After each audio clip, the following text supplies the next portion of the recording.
We are continuing our study on the book of Luke, called A Historical Study on the Book of Luke, teaching number 83. And this is the final judgment on Israel and Jerusalem. It's out of Luke 11:29 through 32. Now, in our previous study, we examined the words of Jesus concerning the final condition of Old Covenant Israel and Jerusalem under the law of Moses.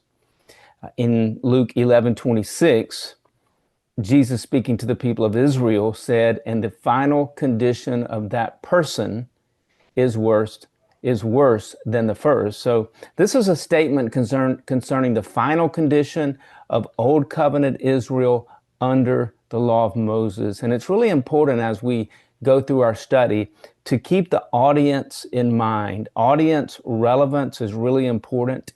And the audience that Jesus is communicating to is Old Covenant, first century Israel. And so we have to keep that in mind. And if not, then we're going to misinterpret the scriptures here in Luke chapter 11:29 through 32. Now, Jesus' statement concerning the final condition of Israel and Jerusalem being worse than the first condition of Old Covenant Israel was in response to, first, Jesus being accused by the Pharisees of driving out a demon by the power of Beelzebul. We looked at that last week.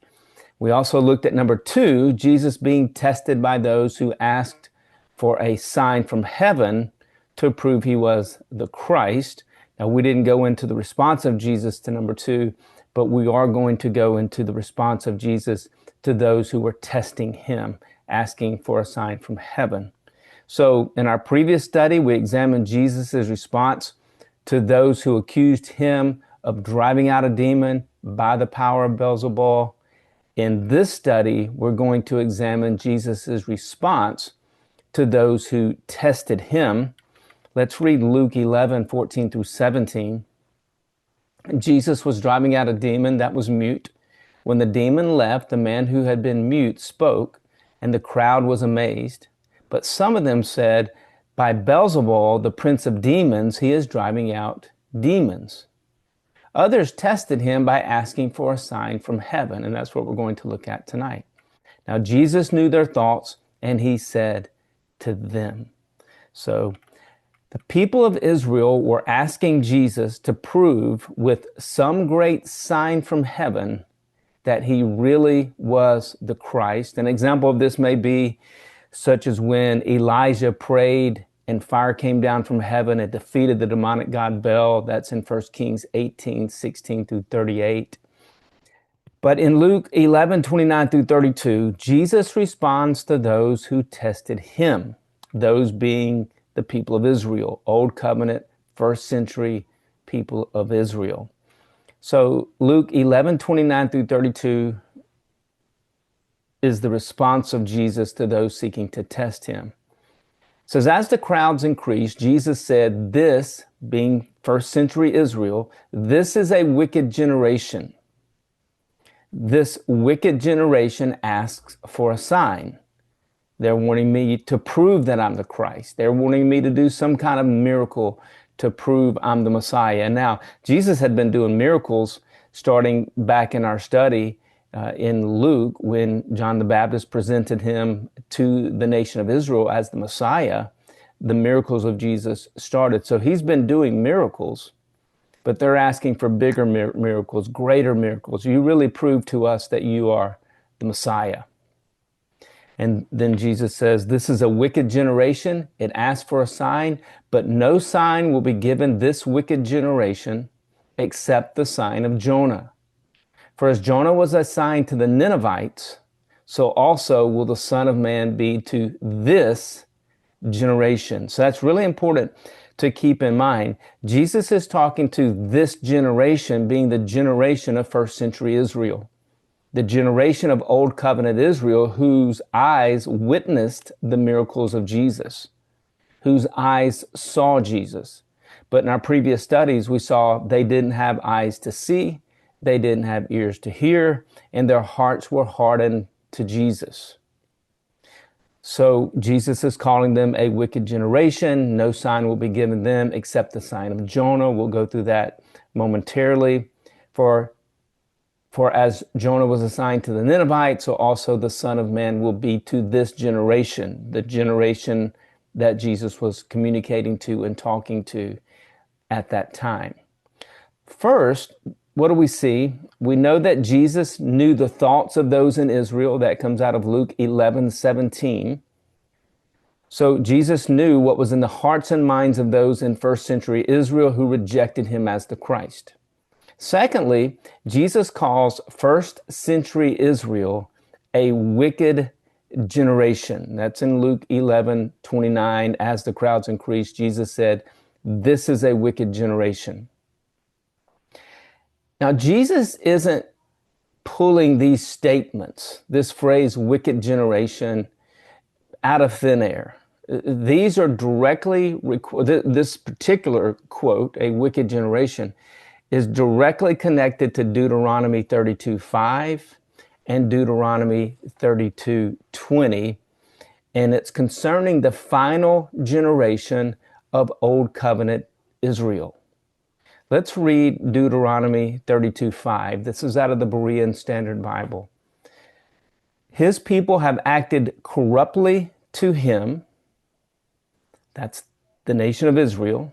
The blemish on them is not that of his children, but of a perverse and crooked generation. So Jesus is drawing directly from Deuteronomy 32:5. Deuteronomy 32, we'll see momentarily, is about the final generation of Old Covenant Israel. So Jesus is in the final generation of Old Covenant Israel. All right, Deuteronomy 32:20 out of the Berean Standard Bible. He said, "I will hide my face from them. I will see what will be their end." So there's an end to Old Covenant Israel. And that's what Jesus is referring to. He's in the end days. He's in the end times of Old Covenant Israel. So we're reading Deuteronomy 32:20. He said, "I will hide my face from them. I will see what will be their end, for they are a perverse generation, children of unfaithfulness." So Deuteronomy 32:20 and Deuteronomy 32:5 is directly connected to Luke 11:29. All right, and so Jesus understands this. Once we start making all these connections, the Bible really begins to open up for us. Now, Deuteronomy 32 was the Song of Moses. It was the Song of Moses concerning Old Covenant Israel's final violations to the law of Moses, final judgments upon the final violations, Israel's final violations to the law of Moses, and the final judgments that would come upon them. The Song of Moses was given to Moses by God as a testimony against Israel for their violations to the law of Moses. So let's read Deuteronomy. I think in the notes I have Deuteronomy 32, but it should be Deuteronomy 31, 15 through 30. If you're listening on a podcast or watching on a video, go to gracereach.org, click on the Teaching Resources orange button. It'll take you to a blue page. Click on Luke. Once you click on Luke, it'll take you to all the Bible studies on Luke. Scroll down to number 83, and you can click on the notes. And there's a lot in these notes that I won't be talking about tonight, but they'll be there for anybody who wants to download the notes. But Deuteronomy 31, 15 through 30 says, "Then the Lord appeared at the tent in a pillar of cloud, and the cloud stood over the entrance to the tent. And the Lord said to Moses, 'You are going to rest with your ancestors.'" Moses is about to die. "And these people, being the people of Israel, will soon prostitute themselves to the foreign gods of the land they are entering." This is a direct connection also to Revelation chapter 18 and 19. The prostitute that sat on the beast. The prostitute was Old Covenant Israel. The beast was the Roman Empire. So once you see all these connections, then this is when the Bible really begins to make sense. And for many of us, make sense really for the first time. All right, so Deuteronomy 31:15-30, then the Lord appeared at the tent in a pillar of cloud, and the Lord stood over the entrance to the tent. And the Lord said to Moses, you're going to rest with your ancestors, and these people will soon prostitute themselves to the foreign gods of the land they are entering. They will forsake me and break the covenant I made with them. It's the old covenant of law. When you look in Revelation chapter 11 and Revelation chapter 15, John looks up into heaven, and the first thing he sees when he looks up into heaven is the Ark of the Covenant. And then after seeing the Ark of the Covenant, then the law-based judgments of the covenant are poured out on the final old covenant generation of Israel. So again, another connection that takes us to Revelation and helps bring this narrative of the Bible together. Verse 17. So we see that the people of Israel were going to break God's covenant of law. And that's why they're called a wicked generation. That's what they were doing during the time of Jesus. Verse 17 of Deuteronomy 31.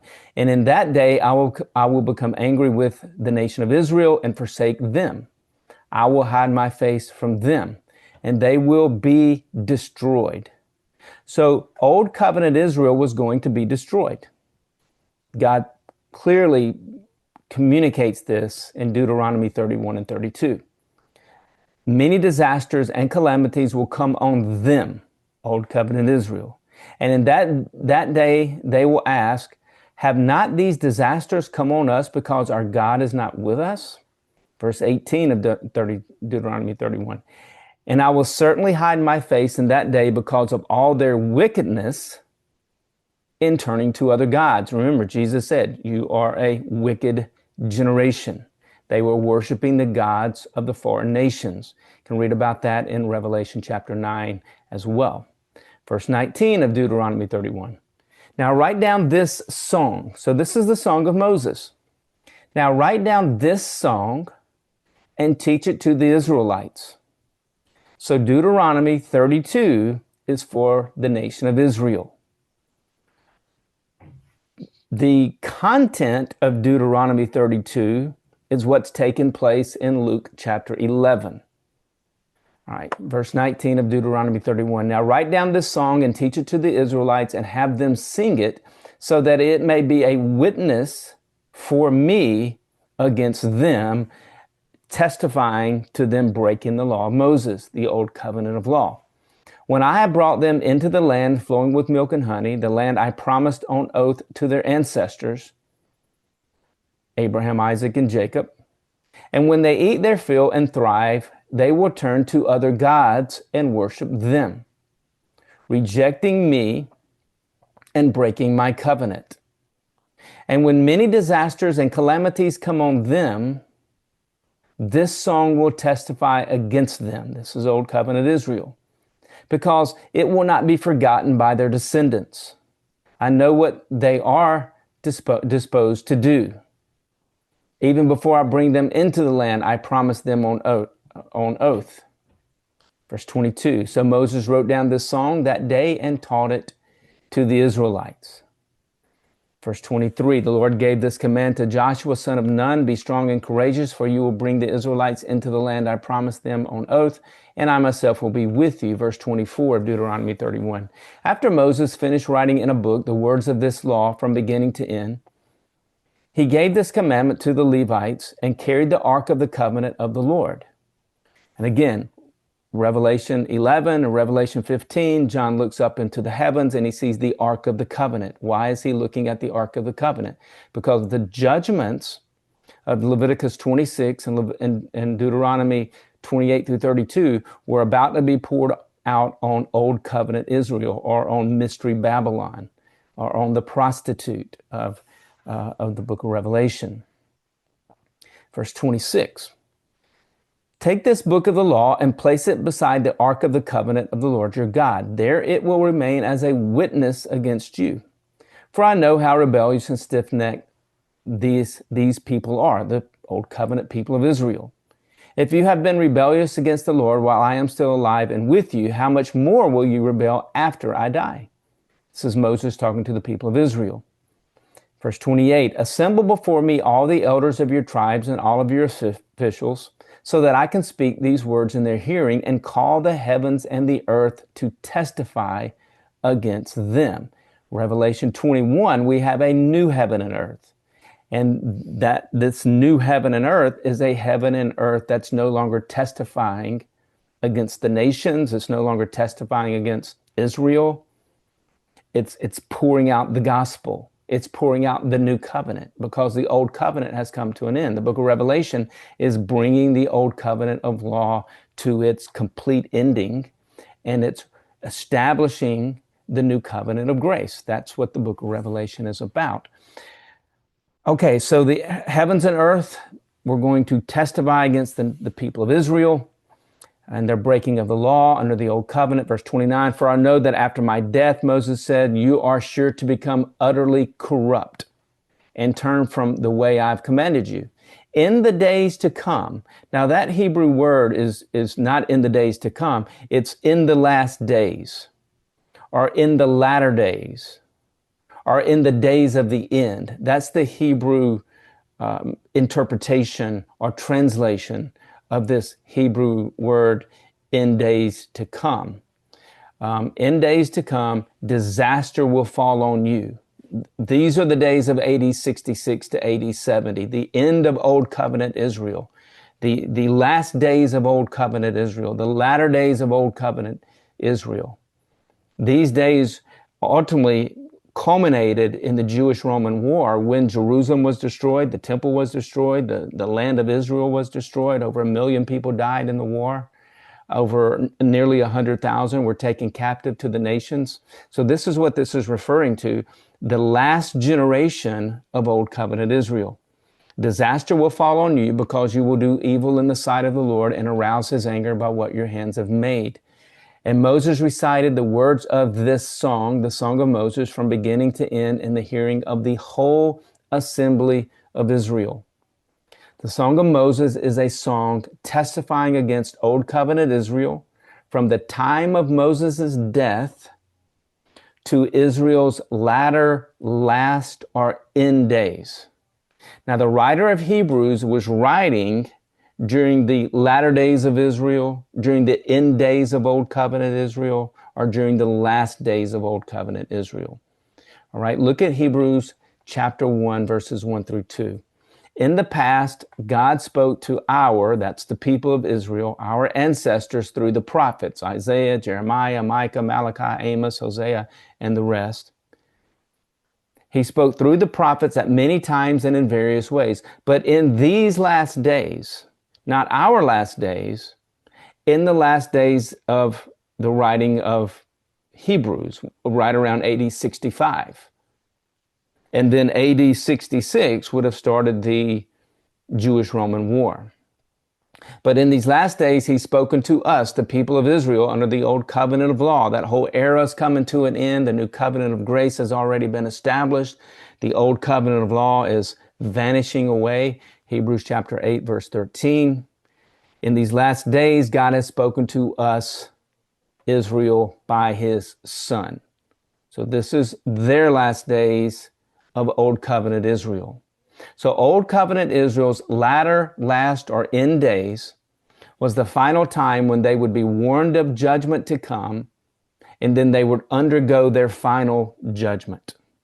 The latter days, or the last days, or the end days of Israel, were from the time of John the Baptist to AD 70, when Israel was destroyed as a nation by the Roman armies. John the Baptist in Luke 3, Matthew 3, and Mark 3. Jesus in Luke 10, 11, 19, 21, and 23. And Peter in Acts chapter 2. They all warned Old Covenant Israel of judgment. Peter spoke about the last days of Old Covenant Israel and warned them of judgment as foretold by the prophet Joel. Acts 2, 14 through 17. Then Peter stood up with the 11, raised his voice, and addressed the crowd. Fellow Jews and all of you who live in Jerusalem, let me explain this to you. Listen carefully to what I say. These people are not drunk as you suppose. It is only 9 in the morning. No, this is what was spoken by the prophet Joel concerning judgment on Israel and the Spirit coming prior to the judgment. This is what was spoken by the prophet Joel. And then he quotes Joel, in the last days. So these are the days of Deuteronomy 32. These are the days of Hebrews chapter 1, the end days of Old Covenant Israel, the latter days or the last days of Old Covenant Israel. Joel's not talking about some future time in our generation. Peter's not talking about some future time in our generation. He was talking about the soon-to-come judgment on Old Covenant Israel, when according to Joel, according to Deuteronomy 32, they would be destroyed. Calamities would come upon them. Disasters would come upon them. And that's exactly what happened in the Jewish-Roman War. So the final judgment would bring Old Covenant Israel to its final end. Final judgment, final end.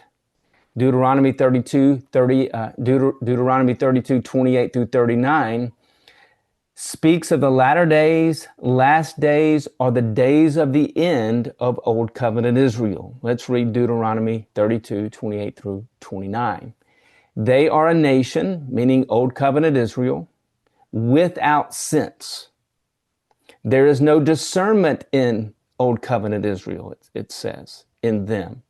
If only they, Old Covenant Israel, were wise and would understand this and discern what their end will be. The word end here is the same Hebrew word as in verse 29 that was translated in the NIV as the days to come. Here they translate it as the end. In verse 29, it's the end of Old Covenant Israel. Here as well. Let's see, what was that verse? Maybe let me look back up here. Verse 29 of Deuteronomy 31. That is translated as in the days to come. It's translated in Deuteronomy 32:29 as the end. So 31:29 is talking about the end of Old Covenant Israel. Deuteronomy 32:29 is talking about the end of Old Covenant Israel. And the people of Old Covenant Israel, when the time of their end came, they would have no sense. They would not be able to discern that our nation is at its end. This is it. This is the final prophecy concerning Old Covenant Israel. This is the final destruction concerning Old Covenant Israel. This is it. They would not be able to discern that. And we see that as Jesus seeks to communicate with the nation of Israel, but they won't listen to him. Very few listened to him. Most didn't. All right. Well, let's go back to Luke chapter 11. Now, Luke chapter 11 takes place during the latter days of Old Covenant Israel. The people of Israel were without sense. They had no discernment. They had no wisdom to discern that their generation was the wicked generation of Deuteronomy 32, was the corrupt generation of Deuteronomy 32, was the generation of the end, of the latter days, of the last days, of the end of Old Covenant Israel, that would culminate in a judgment upon them where the curses and the judgments of Leviticus 26 and Deuteronomy 28 through 32 was going to be poured out upon them in full force. All right, so with this understanding of the connection of Luke 11 to Deuteronomy 31 through 32, let's return to our study on Luke 11, 29 through 32. That's essential background to understand. Why? Because Jesus was quoting directly from Deuteronomy 32 and applying Deuteronomy 32 to the wicked generation that he was communicating with and talking to in Luke 11. So remember, first, Jesus knew the thoughts of those in Israel. That's out of Luke 11, 17.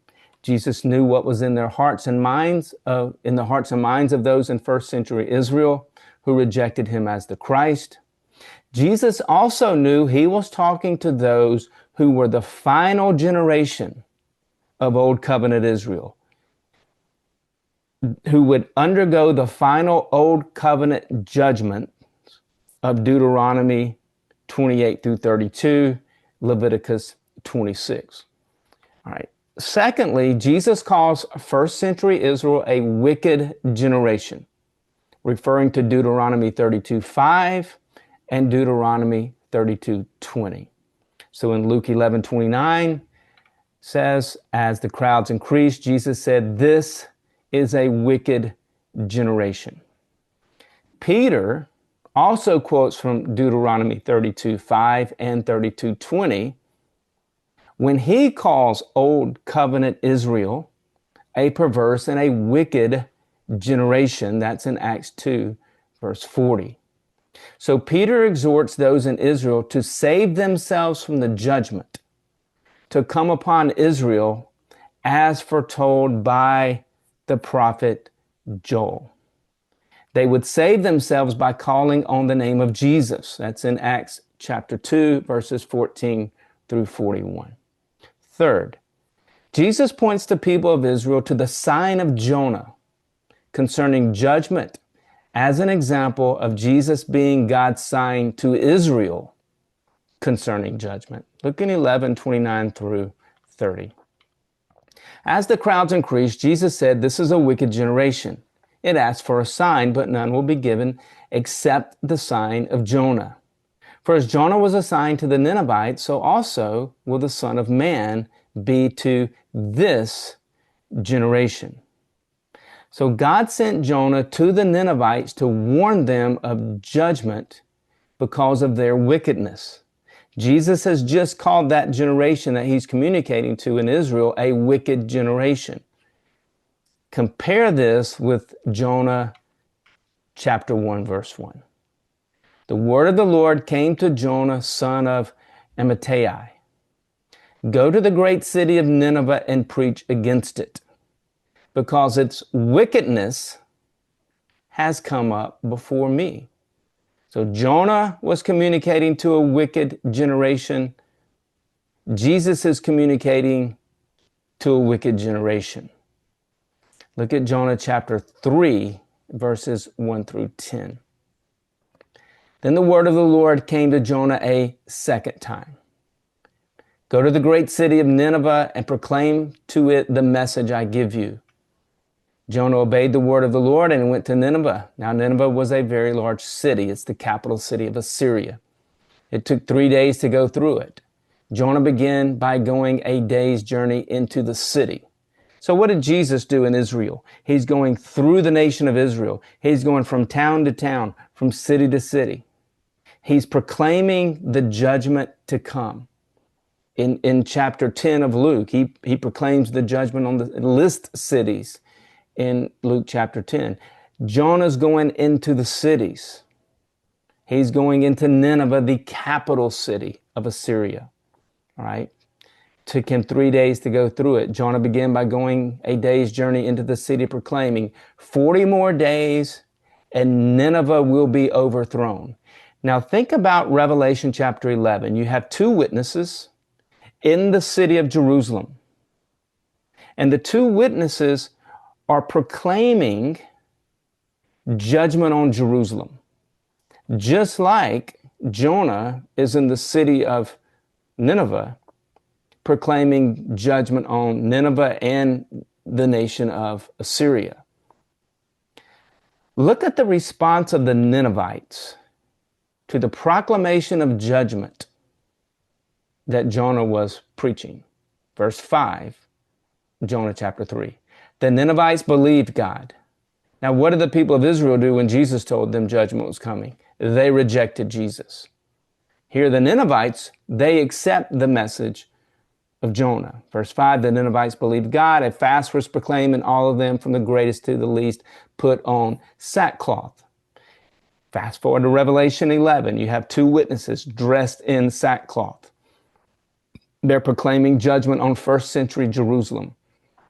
They're encouraging them to admit their wickedness, to admit their sinfulness, to turn away from their law-based violations and wickedness and the worshiping of the gods of the nations. If not, then judgment was coming. Verse 6 of Jonah chapter 3. When Jonah's warning reached the king of Nineveh, he rose from his throne, took off his royal robes, covered himself with sackcloth, and sat down in the dust. And this is the proclamation the king of Nineveh made in Nineveh, or the king of Assyria. Well, this is the king of Nineveh. The proclamation he issued in Nineveh. By the decrees of the king and his nobles, do not let people or animals, herds or flocks taste anything. Do not let them eat or drink, but let people and animals be covered with sackcloth. Let everyone call urgently on God.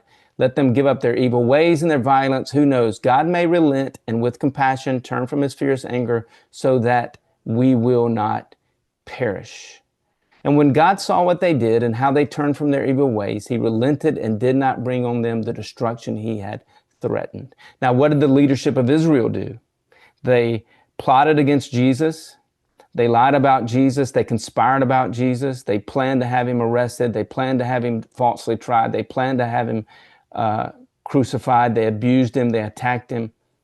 It was the very opposite response to the leaders in Jerusalem toward Jesus than the leaders in Nineveh toward Jonah. Okay. Destruction was coming upon Nineveh, but they admitted their sinfulness and God removed the destruction. That destruction would have been another nation coming in and destroying Nineveh. 5 observations concerning Jonah and the people of Nineveh and Jesus and the people of Israel. Observation number 1. Just as Nineveh's wickedness came up before God, Israel's wickedness had come up before God in Jesus' generation. Remember the wickedness of Nineveh. Jesus called the people of Israel this wicked generation. Observation number 2. Just as God sent Jonah to Nineveh to proclaim God's message of judgment, God sent Jesus to Israel to proclaim his message of judgment upon Israel. Observation number 3. Unlike the people of Nineveh who believed God and repented of their wickedness, the people of Israel rejected Jesus and continued in their wickedness. Observation number 4. Just as God turned away from his judgment on Nineveh, he would have turned away from his judgment on Israel had they admitted their wickedness and believed in Jesus as the Christ. Observation number 5. Just as the warning from Jonah was a sign from God about judgment to come upon Nineveh, Jesus warning Israel was a sign from God about judgment that was to come upon them. All right, so let's return to Luke 11:29 through 32. Jesus knew the thoughts of those in Israel. Secondly, Jesus calls first century Israel a wicked generation. 3, Jesus points the people of Israel to the sign of Jonah concerning judgment as an example of Jesus being God's sign to Israel concerning judgment. And 4, Jesus states that the queen of the south, or the queen of Sheba, and the men of Nineveh will condemn this generation, not some future generation, but the generation that Jesus is communicating to, this generation of Israel at the judgment. Let's read about that in Luke 11:31 through 32. The queen of the south will rise at the judgment with the people of this generation. So this is about the generation, the last generation of Old Covenant Israel. That's who the audience is. That's who this judgment is upon. Luke 11:31 through 32. The queen of the south will rise at the judgment with the people of the generation of this generation and condemn it. For she came from the ends of the earth to listen to Solomon's wisdom. And now something greater than Solomon is here. The men of Nineveh will stand at the judgment with this generation and condemn it. For they repented at the preaching of Jonah. And now something greater than Jonah is here. So that's the words of Jesus in Luke 11:31 through 32. So let's examine Luke 11, 31 through 32, starting with the judgment being proclaimed by Jesus. So the judgment being proclaimed by Jesus finds its origins in Daniel chapter 12. Now remember, when we read the Bible, there is a narrative, there is a story that's being told from beginning to end. And whenever we remove any of these verses from the context of the narrative, and we force an interpretation for a modern audience, while ignoring the interpretation for the original audience and how it fits into the wider narrative, then we're going to misinterpret and misapply the Bible, and we're not going to understand it. But when we start putting all this together, we're following the narrative of the Bible, we're letting the Bible interpret itself, then these pieces of the Bible, these parts of the Bible begin to assemble together to form the entire narrative. So the judgment that Jesus is referring to in Luke 11 finds its origins in Daniel 12. Daniel 12, 1 through 4 reads this way. At that time, Michael, the great prince who protects your people. So your people in Daniel 12 are those in Israel. We'll see this in a minute.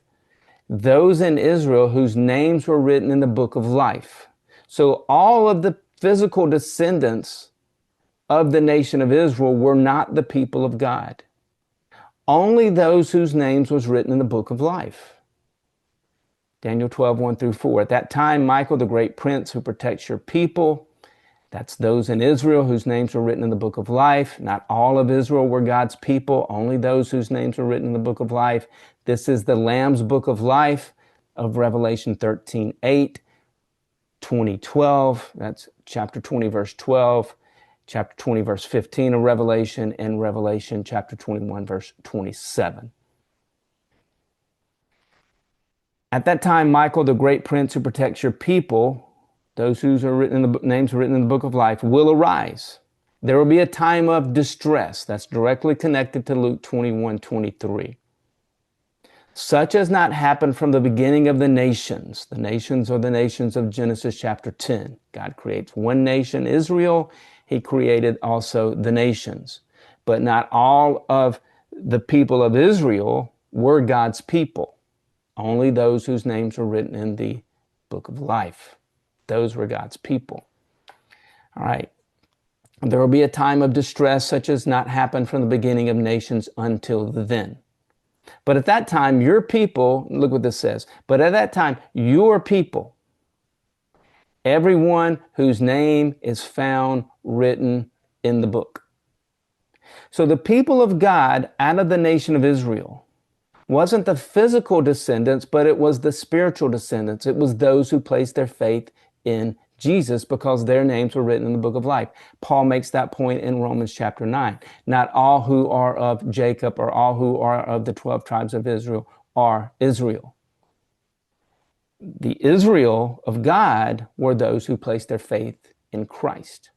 All right, the branches broken off in John chapter 15 is unbelieving Israel, and they're thrown into the fire of judgment.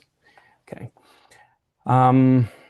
There will be a time of distress. We see that in Luke 21, 23, such as not happened from the beginning of the nations until then. But at that time of the distress, your people, everyone whose name is found written in the book, Lamb's book of life, will be delivered from the time of distress or the great tribulation.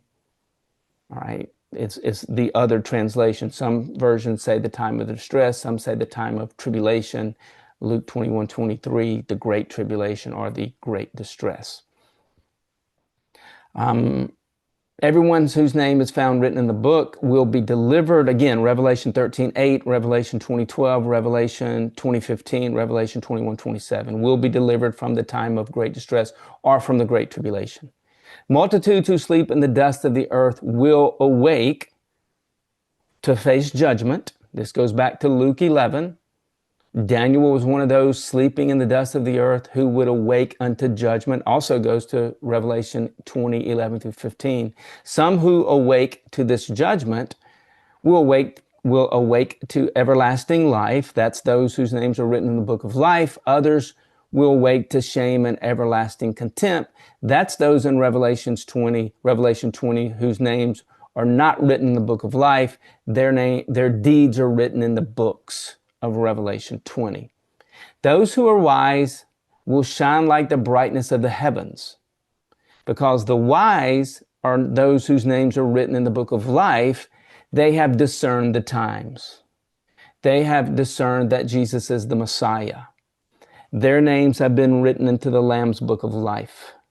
So they did not undergo the great tribulation of really the final 3.5 years of Israel's final 7 years of Daniel chapter 9. I know it's a lot of information here.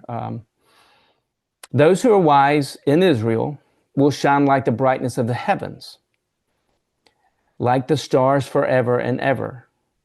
But you, Daniel, roll up and seal the words of the scroll until the time of the end. Now, I left out a part of the verse of Daniel 12:3. Those who are wise will shine like the brightness of the heavens, and those who lead many to righteousness. That's the Apostle Paul.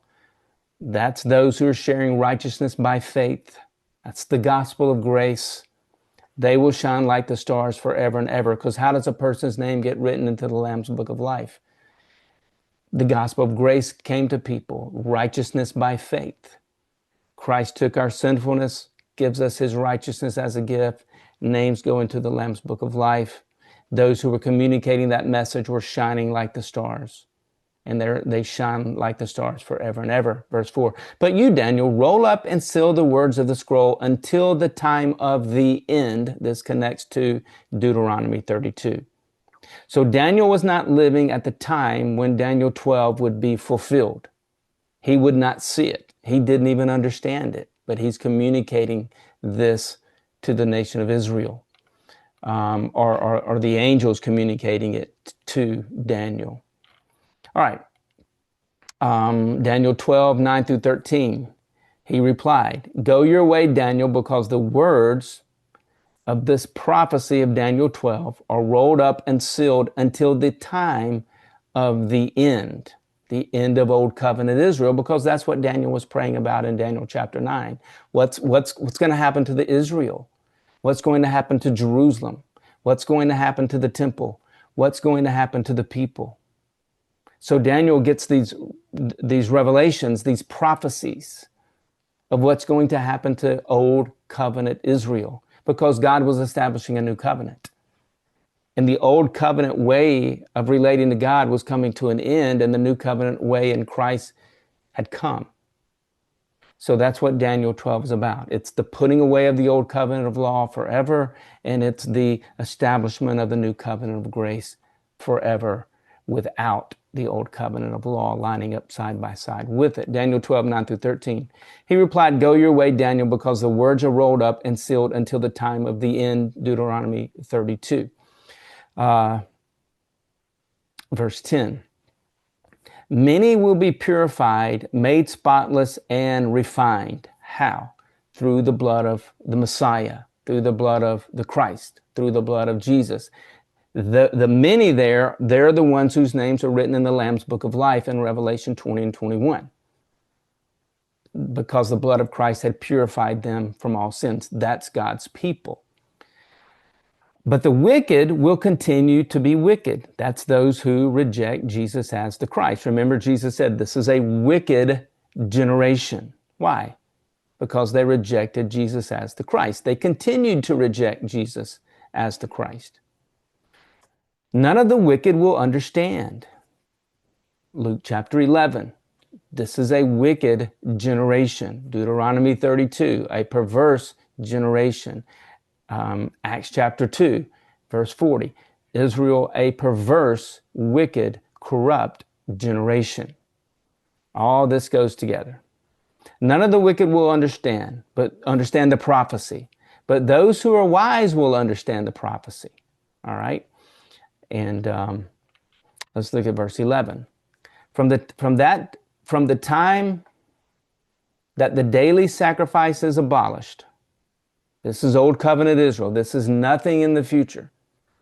From the time the daily sacrifice is abolished, which seems to be a leader in Israel who stops the sacrifices under the Old Covenant of law, having nothing to do with Christ there, but stops the sacrifices. The people of Israel living at that time could start counting days. From that time, the daily sacrifice is abolished, and the abomination that causes desolation is set up. That's also connected to Matthew 24:15. It's the abomination that causes desolation is probably the setting up of an image of Nero to worship the image. It's like Nebuchadnezzar set up an image for Shadrach, Meshach, and Abednego to worship that image. If they didn't worship it, they would die. This is probably directly connected to Revelation chapter 13, when you have the sea beast, which is the Roman Empire. You have the land beast, which is corrupt Israel, and you have the land beast setting up an image of the sea beast, and all who do not worship the image of the beast are killed. All right, those are the saints who were killed in the first century because they did not worship Nero as God. All right, 666, when it's calculated, it's a number of a man that can be calculated. When you calculate it, it's Nero. All right. So all of this goes together. So from the time that the daily sacrifice is abolished and the abomination that causes desolation is set up, there will be 1,290 days. People living in that time could have counted those days. Blessed is the one who waits for and reaches the end of the 1,335 days. This is not in our future. It's already occurred. As for you, Daniel, go your way till the end of the old covenant of Israel, the end of their days. This isn't for your days, Daniel. It's for the end of old covenant Israel. All right. You can go back to Daniel chapter 9. It talks about the end of Jerusalem, the end of the temple. All right. So it again, all goes together. Verse 13, as for you, Daniel, go your way till the end. You will rest. And then at the end of the days of old covenant Israel, of the great tribulation, you will rise to receive your allotted inheritance. That takes us back to Luke chapter 11. The men of Nineveh will rise. The queen of Sheba will rise at the judgment. This is the same thing. Now, the best interpretation of Daniel 12 is communicated by Jesus in Matthew 24, Mark 13, and Luke 21. Just prior to his arrest, his abuse, and his crucifixion by unbelieving Israel, Jesus specifically quotes from Daniel 12. Matthew 24:15, Jesus says, this is what is spoken of through the prophet Daniel. Let the reader of Daniel 12 understand. So Jesus is interpreting Daniel 12 and Matthew 24:15. Let's look at Jesus' interpretation of Daniel 12. A, Jesus speaks about the time of great distress or the great tribulation in the land of Israel for the people that's going to come upon the people of Israel. That's connected to Daniel 12, verse 1. Look at Luke 21:23. How dreadful it will be in those days. This is the time of great distress in Daniel, the great tribulation. For pregnant women and nursing mothers, there will be great distress, great tribulation in the land of Israel, and wrath upon this people, the people of Old Covenant Israel who rejected Christ, whose names were not written in the Lamb's Book of Life. Got a couple of articles, if you get the notes, on the Great Tribulation and on comparing the book of Luke to the book of Revelation. B, Jesus speaks about the time of the end, or the end of the age of Old Covenant Israel. That connects to Daniel chapter 12, verse 4, Matthew 24, 1 through 3. Jesus left the temple and was walking away when his disciples came up to him to call his attention to its buildings. Do you see all these? He asked. Truly I tell you, not one stone here will be left on another. Every one will be thrown down. As Jesus was sitting on the Mount of Olives, the disciples came to him privately. Tell us, they said, when will this happen? When will the city of Jerusalem be destroyed? Going back to Matthew 23. When will the temple be destroyed. When will this happen? And what will be the sign of your coming of the end of the age? Not the end of the world, not the end of time, the end of the age of Old Covenant Israel, when that final judgment upon Israel and Jerusalem would occur, when the temple would be destroyed, Jerusalem would be destroyed, and that happened in AD 70. Matthew 24:6. You will hear wars and rumors of wars, Jesus said, but see to it that you are not alarmed. Such things must happen, but the end is still to come. Now, wars and rumors of wars would have been something that would have gotten the attention of people in Jesus' time. All right, wars and rumors of wars don't get our attention because why? There's always been wars. Ever since I was born during the time of Vietnam, or right before the time of Vietnam. There's the Korean War before that. There's always been wars. Well, back during this time, there wasn't wars and rumors of wars. Why? Because the Roman Empire had created peace in the nations. So they were experiencing a time of great peace. But Jesus was telling them this time of peace is coming to a close, and there will be a time when the peace that Rome has established throughout the nations, that peace is coming to an end. Now, that would have surprised them because they're living in a time of great peace. And they would begin to hear of wars and rumors of wars, which began to happen in the Roman Empire. Civil wars begin to break out in the Roman Empire. All right, the end of the age that Jesus was referring to is the time when Jerusalem and the temple would be destroyed. In Matthew 13, Jesus teaches his disciples about the end of the age of Old Covenant Israel. All right, so we're examining Jesus' interpretation of Daniel 12 and the final judgment on Old Covenant Israel that's also connected to Luke 11. This is letter C. Jesus speaks about the abomination that causes desolation, which is exactly what Daniel said in Daniel 12:11. Matthew 24:15 through 21. So when you see standing, that's someone from Israel, in the holy place, that's the temple. That's the abomination that causes desolation. The only reason God would destroy Jerusalem and destroy the temple and destroy the land of Israel if it was because somebody from within Israel, an Israelite, was committing abominations.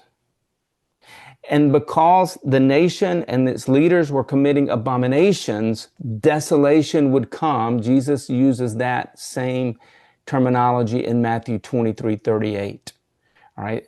I really document all this in a couple books that I've written. One is called The Statue, the Stone, and the Kingdom of Grace. It's Nebuchadnezzar's Dream, the Statue, Stone, and the Kingdom of Grace.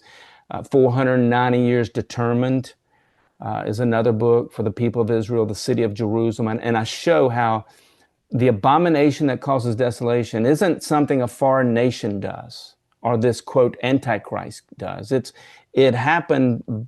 The abomination could only be committed by the people of Israel, which is the only reason God would bring desolation to the land of Israel. All right.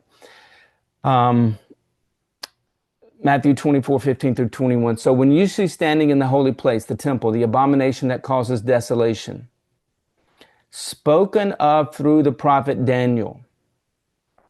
All right. Let the reader understand the prophet Daniel. This is what the prophecy was talking about. So Daniel chapter 12 was going to happen during the generation that Jesus is communicating to.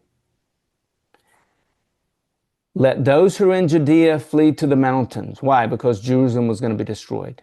Let no one on the housetop go down to take anything out of the house. Let no one in the field go back to get their cloak. How dreadful it will be in those days for pregnant women and nursing mothers. You can look at Luke 23:26 through 30. Pray that your flight will not take place in winter on the Sabbath, for there will be great distress or great tribulation in the land of Israel, unequaled from the beginning of the world until now, and never to be equaled again.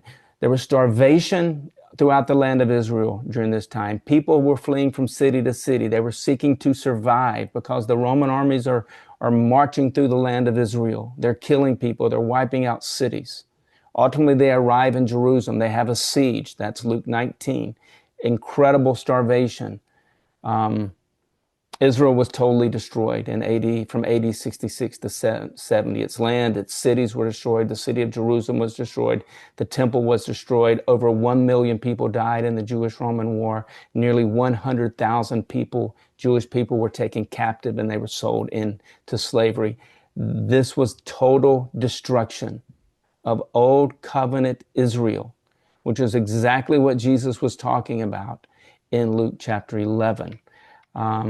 And Luke chapter 10. So before we return to Luke 11, 29 through 32, let's read Daniel 12, 13. Daniel 12, 13. As for you, Daniel, go your way to the end. You will rest. Then at the end of days, the end of Old Covenant Israel, you will rise to receive your allotted inheritance. Daniel 12, 2 through 3. Here's the rising of Daniel. Multitudes who sleep in the dust of the earth will awake. Some to everlasting life, others to shame and everlasting contempt. That's the time of judgment. Those who are wise will shine like the brightness of the heavens, and those who lead many to righteousness like the stars forever and ever. But you, Daniel, roll up and seal the words of the scroll until the time of the end. The time of the end was AD 70. All right, that's the time of the end of Old Covenant Israel. That's the time of that final judgment on the final generation of Old Covenant Israel. Now we're back to Luke 11, 29 through 32. As the crowds increased, Jesus said, this is a wicked generation. It asks for a sign, but none will be given it except the sign of Jonah. For as Jonah was assigned to the Ninevites, so also the Son of Man will be to this generation. Israel's generation that Jesus lived in saw the sign of Jesus warning the nation of judgment. Verse 31, the queen of the south, that's the queen of Sheba of 1 Kings chapter 10 and 2 Chronicles chapter 9, will rise at the judgment. All right, that's exactly what Daniel was told. He would awake. He would rise at this time of judgment. Okay, it's judgment on the people of Israel. Old Covenant Israel. The queen of the south will rise. You can go back and read Daniel 12, 2 through 3, Daniel 12, 13 about rising. Will rise at the judgment with the people of this generation. So the people of Israel were going to be judged. The generation that Jesus is talking to was going to be judged and condemn them. So the men of Nineveh was going to condemn them. The queen of Sheba was going to arise and condemn that generation that Jesus was talking to.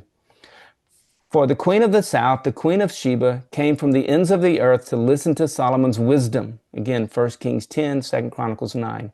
And now something greater than Solomon is here. The men of Nineveh will stand at the judgment with this generation and condemn it. So that generation Jesus was speaking to was going to be condemned at the judgment. The men of Nineveh was going to testify against that generation. The queen of Sheba was going to testify against that generation.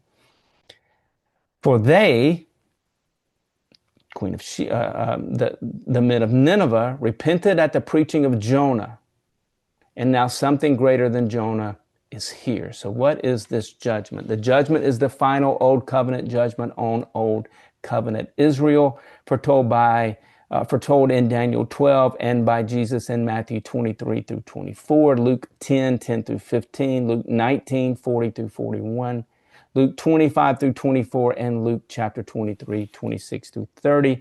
The judgment is based upon Leviticus 26 and Deuteronomy 28 through 32. The judgment included the destruction of the land, the people, the cities, including Jerusalem and the temple, by the Roman armies from AD 66 to AD 70. The judgment also included the destruction of the soul. It's Matthew 10, 28. That's Revelation 20, 11 through 14.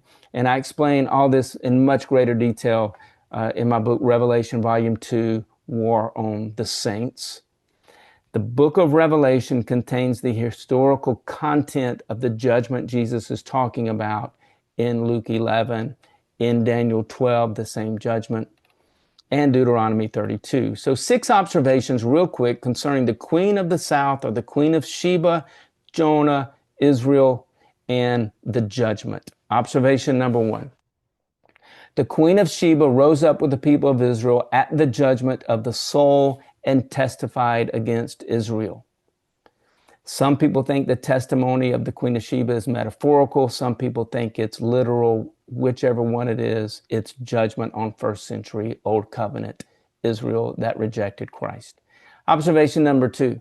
The Queen of Sheba heard about the wisdom of Solomon and traveled a far distance from another nation to partake of Solomon's wisdom. Observation number 3. The people of Israel had someone greater and wiser than Solomon in their own nation. They didn't even have to travel to come see Jesus. Jesus came from heaven to earth to see them. But the people of Israel rejected God's wisdom coming through Christ, and they called for Jesus' crucifixion. Now, Paul addresses the Gentiles in Romans chapter 11 of his day, because the Gentiles of Romans 11 were very arrogant and very prideful, because they were saying, they in their arrogance, they were saying, well, we didn't reject Jesus as Messiah, but they did. And in their arrogance, Paul starts warning them in Romans 11, and it's for their time and their day. Observation number 3, or observation number 4. The people of Nineveh repented of their wickedness when Jonah warned them of God's judgment. Had they not repented, a nation would have invaded. I'm pretty sure Nineveh is the capital city of Assyria. I should have checked on it. You can check that out if you like. Nineveh would have been destroyed had they not repented. Remember, the people of Israel didn't repent. Jerusalem was destroyed. The temple was destroyed. The land was destroyed. The cities throughout the nation were destroyed. Over 1 million people died. Over nearly 100,000 taken into captivity into the nations. Observation number 5, the wicked generation of Israel rejected Jesus as the Christ and his warning of God's judgment. The judgment would come in the form of the Roman armies destroying Israel's land, people, and cities, including Jerusalem and the temple. That happened from AD 66 to AD 70, just like when Jeremiah warned the people of Israel. They laughed at him, they mocked him, they made fun of him. The Babylonian armies came in and destroyed Israel, Jerusalem, the temple. That's in 2 Chronicles 36, Jeremiah chapter 52.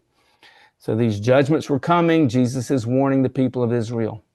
And I write about that one in Revelation volume 1, Judgment on First Century Israel. Observation number 6, the men of Nineveh stood at the judgment of the soul and testified against Israel. Now again, some people think this testimony is metaphorical. Some people think it's literal. Either way, it's testifying against Old Covenant Israel. I have a link in here to a video on the archaeology of ancient Nineveh. If anybody likes archaeology, it's a really good channel for archaeology and the Bible. Anyway, I hope this study, trying to make these connections. I know it's a lot of information. Check it out, study it out yourself, make these connections, and I think the Bible will be just so much more clear for you, and this narrative of the Bible will finally begin to tell the story of the Bible in a way that you find it very interesting and understandable.